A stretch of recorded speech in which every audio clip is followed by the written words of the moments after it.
Merci pour ta grâce. Merci Seigneur. Que la grâce et la paix de Dieu soient avec chacun de vous. Je suis très content d'être avec vous ce matin, en ce dimanche de célébration. Nous sommes dans une perspective de célébration et c'est pour moi un privilège, une grâce imméritée de pouvoir me tenir ce matin par derrière cette chaire pour vous parler au nom de celui qui nous a tous appelés à son saint ministère, le Seigneur Jésus-Christ, lui le chef de l'Église qui assume la possession, la fondation et la protection de son Église. Et je suis certain qu'il est parmi nous ce matin. J'en profite pour remercier mon ami pasteur Sergo pour l'invitation. Il y a de cela 2 ans, c'est déjà 2 ans, je me rappelle, c'est moi qui ai prêché votre action de grâce en 2019, avant la pandémie. Ça passe vite, le temps passe vite. Le temps passe vite, il y a de cela 2 ans. Et nous sommes là ce matin. Ma femme, par l'entremise de mon organe, vous transmet sa salutation. Elle ne peut pas être présente ce matin. Elle est en train de suivre un cours, une formation. Malheureusement, dans un sens, il n'y avait pas d'autre horaire. Elle n'avait pas de choix. Et ce matin, elle est en formation, mais elle m'a confié sa salutation pour vous ce matin. Merci à vous tous qui êtes là. Merci à la famille pastorale, au conseil d'administration de l'Église. Merci pour cette plateforme, cet espace que vous me donnez ce matin pour vous présenter le Logos et la Rhéma au nom de notre Dieu. Et j'aime la dernière approche de votre pasteur de l'Ange de l'Église. L'Église baptiste française de l'Oratoire est centrée sur Christ, est centrée sur Dieu, est centrée sur la Bible, la parole de Dieu. En matière de foi, en matière de salut, en matière de doctrine, en matière de vie chrétienne, la Bible est la seule source d'autorité. Vous y croyez? Et je n'ai pas l'intention de vous entretenir pour longtemps ce matin, mais permettez que je vous demande de vous lever. Nous allons procéder à cette courte lecture que nous trouvons dans cette deuxième épître que l'apôtre Paul a écrite aux Corinthiens. C'est au chapitre 12, les versets 8 et 9. 2 Corinthiens chapitre 12, versets 8 et 9.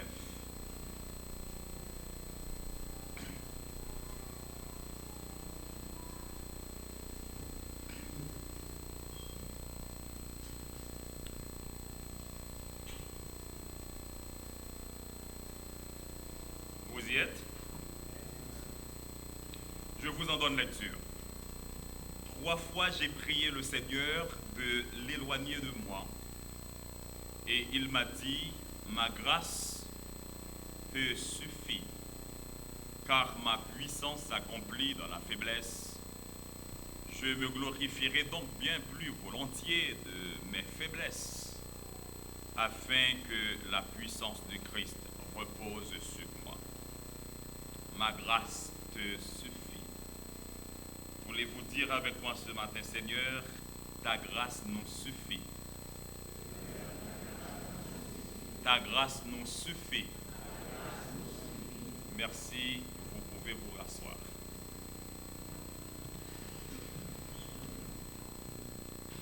La grâce de Dieu nous suffit, le thème de cette année. Vendredi soir, j'ai attiré votre attention pour vous qui étiez en ligne avec nous sur Zoom, sur plus que tout, nous avons besoin de la grâce de Dieu. Plus que tout, nous avons besoin de la grâce de Dieu. Et afin de mettre en évidence l'application de plus que tout, nous avons besoin de la grâce de Dieu, j'avais pris le temps de placer l'épître de Paul, soit la deuxième lettre dans son contexte, nous avons fait le Sittim Leben de cette épître et considéré du coup les versets qui ont été lus séparément. C'était une étude de texte. Hier soir, je me rappelle avoir attiré votre attention sur le double rôle de l'écharpe de Paul. Et au final, nous avons pu réaliser que nous aussi, nous avons notre propre écharpe. Quelle que soit la nature de cette dernière, mais nous aussi, nous avons notre propre écharpe. Et ce matin, le Seigneur Jésus-Christ qui m'appelle à être là pour vous, nous aimerions attirer votre attention sur quelques effets de la grâce. Encore pour faire suite à la première prédication, soit à celle du vendredi soir. J'en profite pour saluer Mamie Dozine, ça fait longtemps. Salutations spéciales. Salutations. Oui, c'est la pandémie, c'est vrai. C'est vrai, la pandémie. Mais nous croyons en Dieu. Ça ne va pas durer 3 ans, 4 ans, 5 ans, 10 ans. Moi, j'en suis certain. Plus que tout, nous avons besoin de la grâce de Dieu, le double rôle de l'écharde. Ce matin, quelques bienfaits. Qu'est-ce que la grâce fait dans la vie du chrétien, chers amis? Je ne l'avais pas fait, mais permettez que je le fasse ce matin, considérant le mot grâce, quelques aspects dans le mot grâce, l'aspect littéraire, l'aspect biblique, avant de passer à l'application ou à quelques bienfaits de la grâce de Dieu. Chers amis, la grâce, on dirait que c'est le mot peut-être le plus utilisé dans le dictionnaire par des synonymes, bien entendu. On nous fait savoir qu'il y a plus de 100 mots dans le dictionnaire de la langue française qui sont synonymes de grâce. Et considérer certains de ces synonymes, il paraît effectivement que le mot grâce est parmi les mots les plus utilisés dans le dictionnaire de la langue française. Et en grec profane, chers amis, c'est le mot charis qui désigne la grâce, qui signifie ce qui brille, ce qui réjouit. Cela veut dire si vous avez la grâce, vous brillez. Vous devez vous réjouir. Mais en Christ. En Christ. Le mot grâce, charis, c'est ce qui brille, ce qui réjouit. Et de là, on passe, chers amis, à 3 significations du mot grâce. On parle dans ce cas, premièrement, du charme, de la beauté, de la joie, le plaisir. Cela veut dire quand quelqu'un se trouve beau, comme moi d'ailleurs, alors il a la grâce, disons, il a la grâce, il a la grâce. C'est-à-dire vous jouissez d'une grâce spéciale sans vous laisser plonger dans une sorte de complaisance, parce que ça pourrait bien être malsain. Mais le psalmiste David a dit « Merci Seigneur d'avoir fait de moi une créature si merveilleuse. » Si merveilleuse. Deuxièmement, la grâce pourrait signifier la faveur, la bienveillance, les égards, les marques de respect, la condescendance, le désir de plaire, de bonne grâce. On parle aussi de grâce quand on parle de la reconnaissance. Ce que nous sommes en train de faire ce matin, rendre grâce à l'Éternel pour ce qu'il est dans notre vie, pour ce qu'il a fait dans notre vie, et surtout pour ce qu'il a fait de nous. Car ce que nous sommes aujourd'hui, je ne sais pas pour vous, mais moi, ce que je suis aujourd'hui dépasse très loin mon espérance. Et c'est Dieu qui a fait ça pour moi. Je ne le méritais pas, je ne le mérite pas. Mais Dieu m'a fait grâce. Et je lui dois toute ma reconnaissance. Il est vrai que l'ancien président Haïti a dit que la reconnaissance est une lâcheté. Mais l'écrivain français qui a vécu au XVIIIe siècle littéraire français, Jacques Rousseau, disait que la reconnaissance est la mémoire du cœur. J'aime ça, la reconnaissance et la mémoire du cœur. La grâce peut signifier aussi la reconnaissance, rendre grâce à l'Éternel. Les catholiques diraient Eucharistie. Ça signifie aussi grande action de grâce, reconnaissance. C'est la grâce.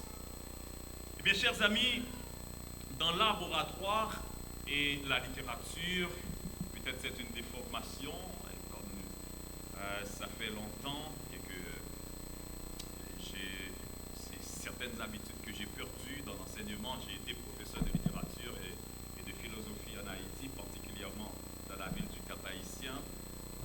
J'ai rencontré Maître Leroy, ça fait longtemps. Est-ce qu'il est encore vivant? Je ne sais pas. Non. Ouais, je ne sais pas, mais... Et j'ai été professeur au Collège Notre-Dame, Nouveau Collège du Nord, et Collège Pratique du Nord, et j'ai été aussi aumônier. C'est la plus grande école protestante de la ville du Cap-Haïtien. En tout cas, j'en étais fier, et j'en suis encore fier. Mais dans l'art oratoire, dans la littérature, le mot grâce aussi a une signification intéressante. La grâce est ce qui plaît dans les attitudes en littérature, dans l'art oratoire.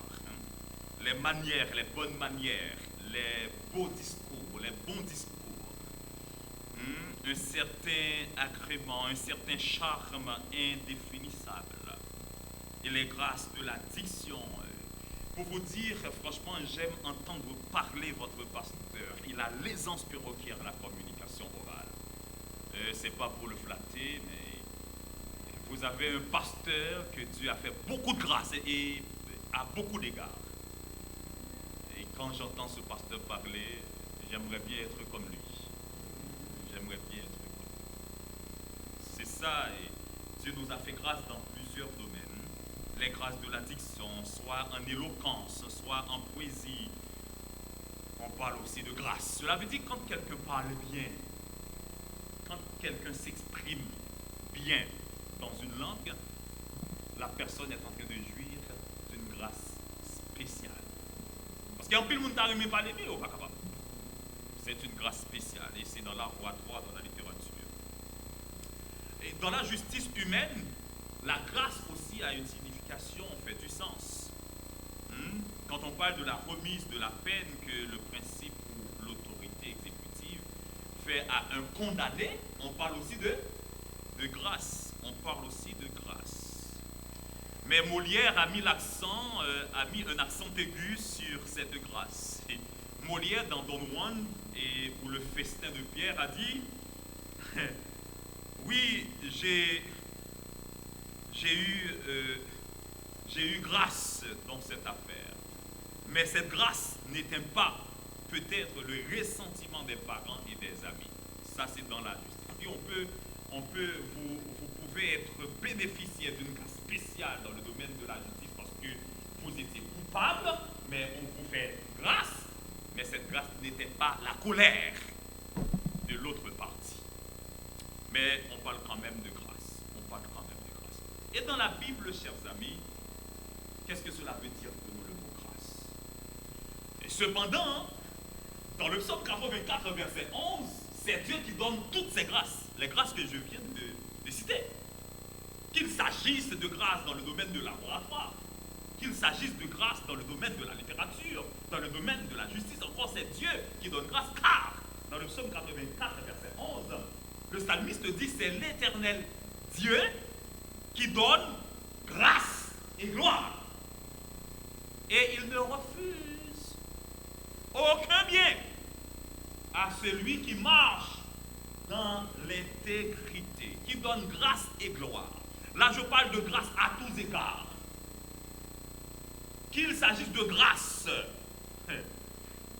pour une obéissance, pour une culpabilité, qu'il s'agisse de grâce dans le domaine du discours, dans le domaine de la beauté, qu'il s'agisse de grâce dans la justice, qu'il s'agisse de grâce dans l'accompagnement, synonyme ici de présence, mais c'est Dieu qui donne grâce et gloire.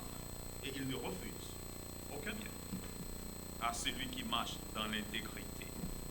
C'est pourquoi il est nécessaire de comprendre d'abord ce matin la portée collective de cette grâce.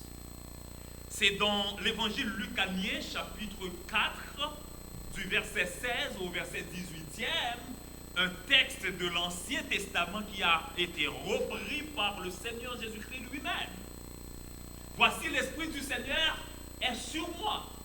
Il m'a oint pour apporter une bonne nouvelle aux pauvres, pour rendre libres les captifs, pour donner la vue aux aveugles.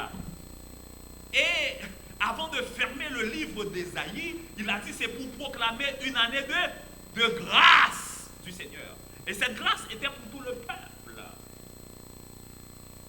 Et quand Dieu fait grâce à une nation, à un peuple, quand Dieu prononce sur un groupe, sur une église, cette grâce est collective, mais ça dépend en retour de la volonté de chacun de nous de saisir l'occasion. Vous y êtes? Et la grâce ici est collective. Cette grâce est collective. Deuxièmement, la grâce de Dieu est salvatrice. C'est la grâce qui sauve. La grâce de Dieu sauve. Et quand on considère la première portée ici de la grâce collective, ça fait référence aussi à l'évangile johannique qui a été cité par notre sœur lors de son témoignage. Il a parlé de Jean 3, verset 16. C'est le texte central de la Bible. Le texte central de la Bible, c'est l'évangile, la bonne nouvelle. Car Dieu a tant aimé le monde, il a donné son Fils unique. En d'autres termes, il a fait grâce. Afin que quiconque reçoit cette grâce aura la vie. Et la vie est éternelle. Ici, c'est la grâce qui sauve. La grâce salvatrice. Êtes-vous sauvé? Avez-vous cette assurance? Nous savions chanter et nous le chantons encore. Quelle assurance! Je suis sauvé! Quel avant-goût du ciel m'est donné parce que nous avons reçu la grâce. Nous avons reçu la grâce. En la personne de Jésus-Christ, car l'apôtre Paul a dit, nous avons tous péché et nous sommes tous privés de la gloire de Dieu. Nous méritions tous la mort, mais Christ a pris notre place. Il a payé notre rançon. Et aujourd'hui, nous sommes libres. Si nous acceptons la grâce de Dieu en Jésus-Christ. Et c'est dans Éphésiens chapitre 2, les versets 8 et 9, apôtre Paul a dit aux chrétiens d'Éphèse, en effet, c'est par grâce que vous êtes sauvés par le moyen de la foi, et cela ne vient pas de vous, c'est le don gratuit de Dieu, afin que personne ne se glorifie, afin que personne ne se glorifie. Parce que vous avez tout simplement reçu la grâce de Dieu, chers amis, chers frères et sœurs dans le Seigneur. La grâce de Dieu a été donnée de façon collective. Cette grâce sauve, la grâce salvatrice. Et si vous avez reçu cette grâce, vous êtes sauvés. Et si vous êtes sauvés, je suis certain que vous êtes des gens transformés. Parce que la grâce de Dieu transforme. Si vous avez la grâce de Dieu, vous ne pouvez pas rester dans la même condition de vie. Que quelqu'un dise Amen ce matin. Si vous avez reçu la grâce de Dieu, vous ne pouvez pas mener votre vie comme bon vous semble. Parce que vous êtes sous la grâce. Et quand nous sommes sous la grâce, cela ne veut pas dire que nous devons faire tout ce que nous voulons. Au contraire, nous sommes devenus esclaves du monde. Nous avons la grâce de Dieu. Cette grâce nous transforme. Longtemps, nous t'avons levé genoux, nous t'avons retiré nous, vous-même, par réponse. Mais aujourd'hui, non. Parce que nous avons la grâce de Dieu. La grâce de Dieu nous purifie. La grâce de Dieu nous sauve. La grâce de Dieu nous transforme. La grâce de Dieu fait de nous une autre créature. Si quelqu'un est en Christ, il est une nouvelle créature. Les choses anciennes sont passées et voici toutes choses sont devenues nouvelles parce que la grâce transforme. transforme. La grâce transforme. Et je vous invite à lire dans 1 Corinthiens chapitre 15, verset 10. Vous pouvez lire aussi au chapitre 3, versets 5 et 6. Je ne vais pas lire ce matin pour aussi économiser le temps, mais je vous donne ces références. Vous prendrez le temps de les lire chez vous, même aux heures de tarif réduit, parce que je sais que vous n'avez pas de temps. Même aux heures de tarif réduit, prenez le temps de même de les lire. Ce sera pour votre bénéfice. La grâce de Dieu nous transforme. Et, chers amis, quatrièmement, la grâce de Dieu nous accompagne. La grâce de Dieu est un don. La grâce de Dieu est un renfort. La grâce de Dieu, je dirais, est une arme pour vous qui servez le Seigneur et qui accomplissez une œuvre, une mission spéciale pour Dieu. Ici, je parle de la grâce ministérielle. Dans Éphésiens chapitre 4, verset 7, le grand apôtre des nations, le prince des nations, dit aux chrétiens d'Éphèse, la grâce a été donnée à chacun de nous pour le service. La grâce de Dieu a été donnée à chacun de nous pour le service. Comprenez automatiquement, chers amis, vous qui êtes dans cette salle ce matin et qui êtes appelés à accomplir quelque chose de spécial dans cette congrégation, au sein de cette congrégation, sachez pour unième fois que tout est grâce et chacun de nous a reçu une portion spéciale de grâce. La grâce de pasteur Cerveau n'est pas la grâce de pasteur Fenel. Pasteur Cerveau, Dieu lui a donné des dons et des talents dans des domaines spécifiques parce que c'est Dieu qui sait effectivement qu'est-ce que pasteur Cerveau doit accomplir ici et maintenant dans cette assemblée. Vous êtes ici dans cette assemblée, mais Dieu vous appelle à une autre chose, à un autre ministère. Pas jamais jaloux de nous qui a fait tel bagage bien dans l'église là, parce qu'il a reçu la grâce. Chacun de nous a reçu une portion. Et il y a un prédicateur qui a même dit, chacun de nous a reçu une portion de grâce qui est proportionnelle à notre force, à notre énergie et à notre rythme de servir le Seigneur. Chacun de nous a reçu une portion de grâce. C'est un don. Et nous devons normalement respecter l'autre dans sa fonction, dans son rôle, dans son ministère, parce que chacun de nous a reçu une grâce spéciale. Une grâce spéciale. Si vous avez reçu la grâce de Dieu pour chanter, chantez. Si vous avez reçu la grâce de Dieu pour évangéliser, évangélisez. Si vous avez reçu la grâce de Dieu pour jouer la musique à l'intérieur de l'église, n'attendez pas à ce qu'on vous flatte. Exercez votre ministère, c'est vous qui avez reçu la grâce, cette grâce. Et Dieu n'a pas aucune grâce pour faire chelbert. Bon Dieu n'a pas grâce pour venir faire exhibition. Bon Dieu fait grâce pour que vous puissiez en retour rendre action de grâce à son nom. Dieu vous a fait grâce pour que vous ayez au moins un bagage de grâce. Parce que vous ne pouvez pas rendre grâce à Dieu sans grâce.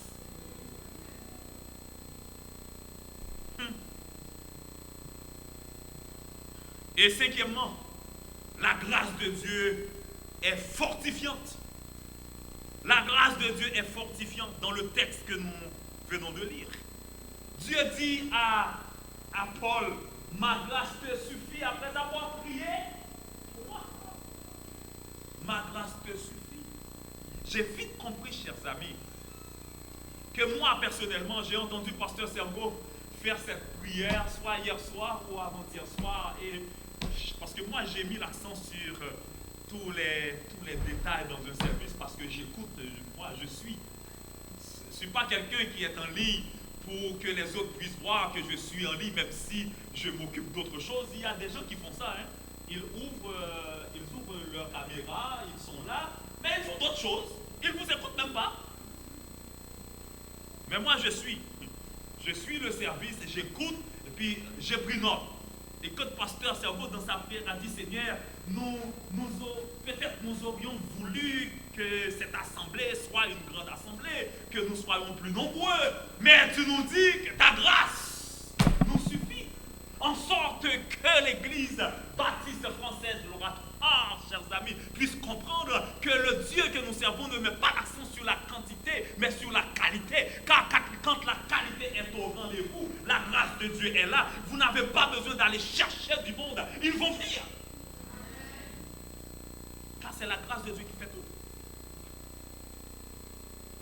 Je vais prendre l'exemple de Gédéon, pasteur Sergo, chers frères et sœurs, chers amis. Gédéon se trouvait dans une situation où il devait se battre pour le peuple d'Israël face aux Madianites. Les Madianites étaient au nombre de 135 000. Or, les Israélites étaient au nombre de 32 000. 32, 135, c'est une grosse différence. Une grosse différence. 103 000 si je sais compter, hein. C'est 103 000 de différence, les mathématiciens. 103 000 de différence. Et puis Dieu a dit à Gédéon, le nombre est trop grand. Jusqu'à ce que le nombre soit réduit à 300. Et puis Dieu a dit à Gédéon, c'est avec ces 300 hommes que vous allez. Waouh! Pour que Gédéon puisse comprendre que le nombre 300, qui signifie d'abord la plénitude de la présence du Père, la plénitude de la présence du Fils, la plénitude de la présence du Saint-Esprit, car le nombre 100 est le nombre de la plénitude. Le chiffre 3, c'est le chiffre de l'intensité. Or, nous servons un Dieu en 3 personnes, le Père, le Fils et le Saint-Esprit. Alors, si vous avez la plénitude de la présence de la Trinité, vous n'avez pas besoin d'autres personnes. Parce que Dieu est là. Parce que c'est la grâce de Dieu, c'est la présence de Dieu. Et dans ce cas, la grâce de Dieu signifie la présence de Dieu. Dans ce cas, la grâce de Dieu signifie la présence de Dieu. Quand Dieu dit, apôtre Paul, ma grâce te suffit, c'est pour te dire, apôtre Paul, vous n'avez pas besoin nécessairement d'un docteur présent. Vous n'avez pas besoin de la présence d'une infirmière pour soigner, pour guérir cette plaie. Vous n'avez pas besoin de la présence d'une femme, ni de la présence des enfants. Car Paul, la Bible n'a jamais parlé des enfants de Paul, ni de sa femme. Peut-être qu'il n'en avait pas. Mais Dieu a dit à Paul, tu as besoin tout simplement de ma présence, de ma grâce.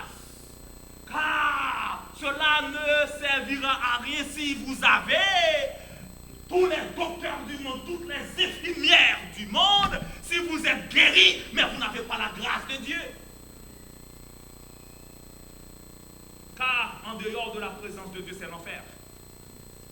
Et puis Dieu a dit, Paul, ma grâce te suffit. Et c'est pourquoi cette grâce est fortifiante. Parce que la fortification, le mot fortifier veut dire instiller. Instiller goutte par goutte. Goutte par goutte. Dieu ne nous donne pas sa grâce. Comment je dirais ça? Comme une grâce. Dieu ne vous a pas donné sa grâce de façon totale. C'est pas un manque. Qu'est-ce que je veux dire exactement? C'est pour dire que c'est comme vous avez un enfant et vous savez que cet enfant a besoin de telle chose. Mais au lieu de lui donner la chose complètement, vous lui donnez la chose quotidiennement. Jusqu'à ce que l'enfant puisse comprendre que chaque jour, vous lui donnez la même chose. Peut-être pensez que vous avez une banque. Mais non, mais c'est parce que vous avez bien planifié votre affaire pour votre enfant. Parce que si vous donnez à l'enfant la chose de façon complète, il va le gaspiller. De même que Dieu nous a donné sa grâce de cette manière. Dieu nous a instillé sa puissance. La grâce de Dieu dans notre vie, nous la vivons chaque jour quotidiennement. Ça veut dire chaque jour, bon Dieu, bon, une portion. Chaque jour, bon Dieu, bon, énergie. Chaque jour, bon Dieu, bon, un caractère pour vivre. Parce qu'on va faire des croisements par même contre nature. Et ça prend une grâce spéciale. Et chaque jour, bon Dieu, bon, une grâce spéciale. La grâce de Dieu est fortifiée. car Dieu instille en vous sa puissance. C'est goutte par goutte, goutte par goutte. C'est comme la grâce de Dieu, c'est comme une dose. C'est comme un médicament. Chaque matin, vous vous levez, vous buvez ça, vous prenez ça. Vous avez la grâce de Dieu. Vous avez la grâce de Dieu. Chers amis, plus que tout, vous avez besoin de la grâce de Dieu. Plus qu'un pays comme le Canada, un pays d'opportunité. Vous avez besoin de la grâce de Dieu. Vous avez besoin d'expérimenter la grâce de Dieu. Plus qu'un bon travail, plus qu'un bon salaire, plus qu'une belle augmentation de la part du gouvernement, vous qui êtes infirmière peut-être, vous avez besoin de la grâce de Dieu. Parce que les richesses sans Dieu, c'est pas rien. Les réputations, la connaissance, la compétence sans Dieu, ça ne sert à rien. Mais si vous avez la grâce de Dieu, vous avez tout. Et pour continuer à vivre, vous avez besoin de la grâce de Dieu. Continuer à exercer un ministère ici, vous avez besoin de la grâce de Dieu. Quand vous avez la grâce de Dieu, même si les autres ne vous comprennent pas, vous aurez votre récompense. Parce que vous ne travaillez pas ici pour le pasteur, vous ne travaillez pas ici pour le comité. Ils peuvent manifester à votre égard un comportement d'ingratitude. Mais le Seigneur qui sait et qui saura comment récompenser ses serviteurs, vous récompensera un jour, tôt ou tard. Parce que vous travaillez avec la grâce de Dieu. Quel beau thème. Plus que tout, nous avons besoin de la grâce de Dieu, car la grâce de Dieu nous suffit. Permettez que je vous dise ce matin, en guise de conclusion, franchement, vous n'avez pas besoin d'une quantité, vous n'avez pas besoin de la richesse, vous n'avez pas besoin de connaissances en plus, vous n'avez pas besoin de talent en plus, ni de dons en plus. Vous avez tout simplement besoin d'une grâce spéciale. Tout simplement, vous avez besoin de la présence de Dieu. Car pour continuer à vivre pour le Seigneur, vous avez besoin du caractère de Christ. Et c'est le caractère de Christ qui nous permet et qui nous permettra de vivre notre vie ici-bas comme chrétiens et sans aucune interférence des autres créatures. Ayez la grâce de Dieu et vivez la grâce de Dieu. Que le Seigneur vous bénisse. Amen.